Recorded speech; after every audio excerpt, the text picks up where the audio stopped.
ঘরে থাকা খুবই সামান্য উপকরণ দিয়ে রাতের ডিনারের জন্য এরকম একটি সুস্বাদু রেসিপি কিন্তু বানিয়ে নেওয়া যায়।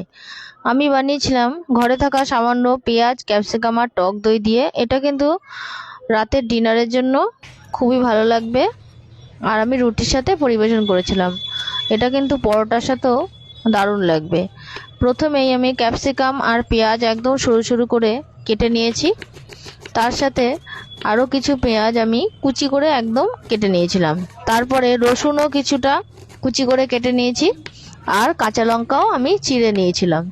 তারপর একটা বাটির মধ্যে টক দই নিয়ে নিয়েছি পরিমাণ মতন। এবার টক দইয়ের মধ্যে পরিমাণ মতন হলুদ, জিরে গুঁড়ো, ধনে গুঁড়ো, কাশ্মীরি লঙ্কার গুঁড়ো, শুকনো লঙ্কার গুঁড়ো, কসুরি মেথি আর একটু বেসন দিয়ে ভালো করে ফেটিয়ে সাইডে রেখে দেবো। ভালো করে এটা ফেটিয়ে নিতে হবে। এরপর কড়াইয়ের মধ্যে একটু তেলের মধ্যে বাদাম দিয়ে দেবো। বাদামটা একটু ভাজা হয়ে গেলে তার মধ্যে কয়েক কোয়া রসুন, দুটো কাঁচা লঙ্কা আর দুটো শুকনো লঙ্কা দিয়ে ভালো করে ভেজে এটাকে হামলদিস্তা দিয়ে একটু থেতো করে নিতে হবে। তারপরে এই থেতো করা মশলাটা পেঁয়াজ আর ক্যাপসিকাম যেটা সরু করে কেটে রেখেছিলাম সেটার মধ্যে দিয়ে দিতে হবে। তারপর পরিমাণ মতো নুন আর একটু কাশ্মীরি লঙ্কার গুঁড়ো দিয়ে ভালো করে মিশিয়ে নিতে হবে। এবার প্যানের মধ্যে সামান্য তেলে একটু রসুন কুচিটা দিয়ে তারপরে পেঁয়াজ কুচিগুলো দিয়ে দিতে হবে। তারপর ভালো মতন একটু ভেজে নিতে হবে।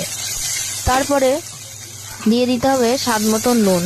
পেঁয়াজ আর রসুন কুচিটা ভালো মতন ভাজা হলে এবার ক্যাপসিকামের যে মিশ্রণটা তৈরি করেছিলাম সেটা দিয়ে একটু ভালো করে নেড়ে চেড়ে ঢাকা দিয়ে নিতে হবে। তারপর ক্যাপসিকাম আর পেঁয়াজটা একটু নরম হলে যে টক দইটার মিশ্রণ তৈরি করেছিলাম সেটা এর মধ্যে দিয়ে দেবো।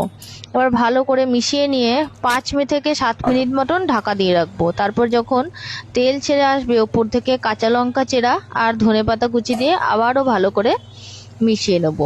ব্যাস তৈরি হয়ে গেল এই ক্যাপসিকামের সবজিটা।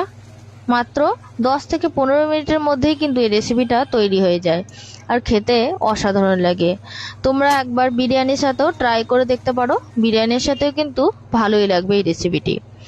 তো রাতের ডিনারের জন্য এরকম একটা রেসিপি তোমাদের কেমন লাগলো অবশ্যই জানিও, আর রেসিপিটি ভালো লাগলে অবশ্যই কিন্তু শেয়ার করে দিও। টাটা।